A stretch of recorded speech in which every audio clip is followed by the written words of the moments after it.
Hello everyone, welcome to Learnbee. I am Shivani Chauhan. Class second Hindi की book की इकाई 1 परिवार का चैप्टर 1 नीमा की दादी। नीमा दोपहर में 2 बजे स्कूल से लौटती है। इस समय घर पर सिर्फ दादी होती है, वे कहीं नहीं आती जाती हैं। तो दोपहर में जब नीमा घर से आती है तो घर पर सिर्फ दादी होती हैं। दादी कहीं नहीं आती जाती, वो घर पे रहती हैं। कभी बैठे बैठे सब्जी काट रही होती हैं तो कभी तो दादी सब्जी काट रही होती हैं। उनके घुटनों में दर्द रहता है, इसलिए कभी वे अपने घुटने में तेल मल रही होती हैं। उन्हें नीमा का बहुत इंतज़ार होता है। तो कभी तो दादी सब्जी काट रही होती हैं, उनके घुटने में दर्द रहता है, तो कभी कभी अपने घुटने पर वो तेल मालिश कर रही होती हैं और वो बहुत ज़्यादा वेट कर रही होती है कि नीमा कब स्कूल से वापस आएगी। नीमा रोज़ खाना खाते खाते स्कूल की बातें सुनाती है। दादी भी उससे खूब बातें करती हैं। शाम को नीमा खेलने जाती है। एक दिन नीमा खेलने के लिए जाने लगी तो दादी बोली, नीमा थोड़ी देर बैठ जा। क्यों? नीमा पलटकर बोली, मेरा समय नहीं कटता, दादी बोली। तो नीमा रोज़ शाम को खेलने चली जाती है। अब एक दिन जब बच्ची जो है नीमा वो खेलने जा रही थी तो दादी ने कहा कि थोड़ी देर रुक जा। तो बच्ची ने बोला, क्यों? दादी बोलती, मेरा टाइम पास नहीं होता है, मैं क्या करूँ अकेली बैठी बैठी। नीमा रुकी, फिर दौड़कर दादी की चप्पलें ले आई और बोली, दादी आप भी मेरे साथ खेलने चलिए। खेलने में समय बहुत जल्दी कटता है। मैं 5 बजे खेलने जाती हूँ पर 10 मिनट में ही 6 बज जाते हैं। तो बच्ची जो है भाग करके दादी की चप्पल ले आई और दादी को कहने लगी कि चलो खेलने चलो मेरे साथ। खेलते हुए ना बहुत जल्दी टाइम पास होता है। मैं 5 बजे जाती हूँ, 10 मिनट में ही 6 बज जाते हैं, मतलब मुझे समय का पता ही नहीं लगता।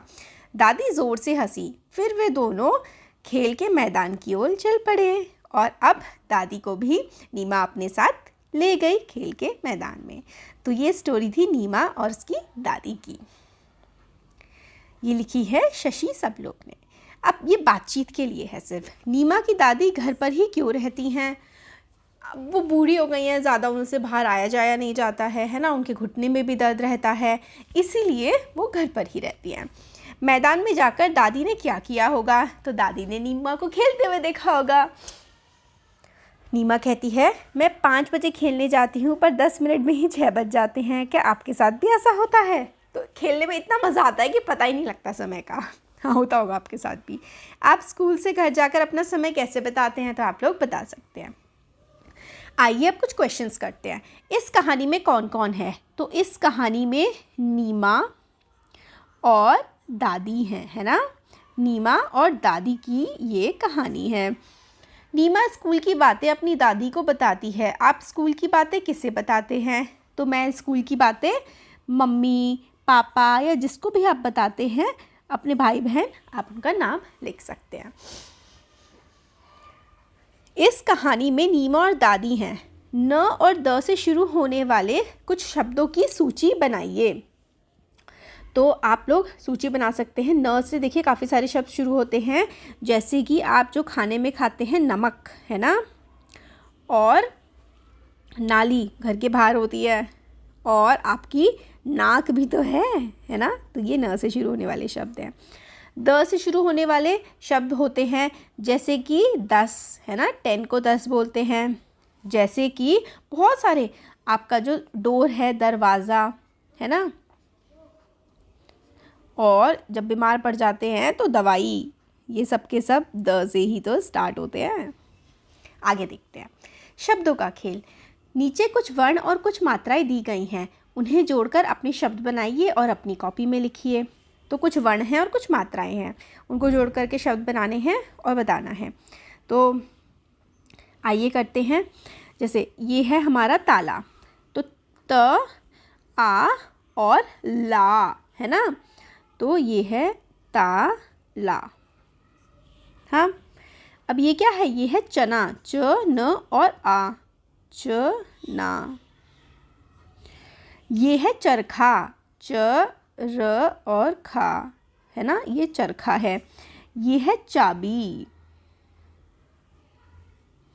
और ये कौन है? ये है डांस कर रही हैं तो इनका कुछ नाम होगा, है ना। तो इस तरीके से आप कोई इनका नाम लिख सकते हैं। जैसे कि लेट्स से ये कर रही हैं कथक, तो कथक कर सकते हैं आप। ये क्या है? इमारत है, इमारत। ये क्या है? घर है ना। और ये क्या है? ये तो एक बस है। चलो, कुछ अक्षर छूट गए हैं, उन्हें लिखिए। तो ये आपकी वर्णमाला है हिंदी की। अ, आ, ई, ई, उ, औ, ए, उ औ के बाद री ऋषि आता है। उ औ के बाद आता है री ऋषि, है ना।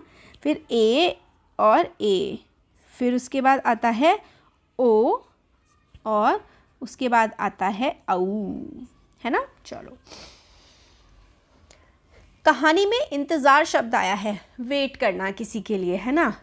अक्षर के ऊपर वाले बिंदी के अनुस्वर कहते हैं। तो अक्षर के ऊपर लगने वाली जो बिंदी होती है उन्हें हम अनुस्वर कहते हैं। इंतज़ार में जैसे ही ई के ऊपर बिंदी लगी है, ऐसे ही ज के नीचे लगी है। आइए ऐसे ही कुछ अन्य शब्द खोजते हैं जिन पर हमें बिंदी लगी दिखे। अक्षर समूह, शख में शंख, तो ये चित्र है शंख का। पतंग में पतंग, तो ये पतंग है। बदर, बंदर, है ना, बिंदी लगी है बंदर। तो ये क्या है?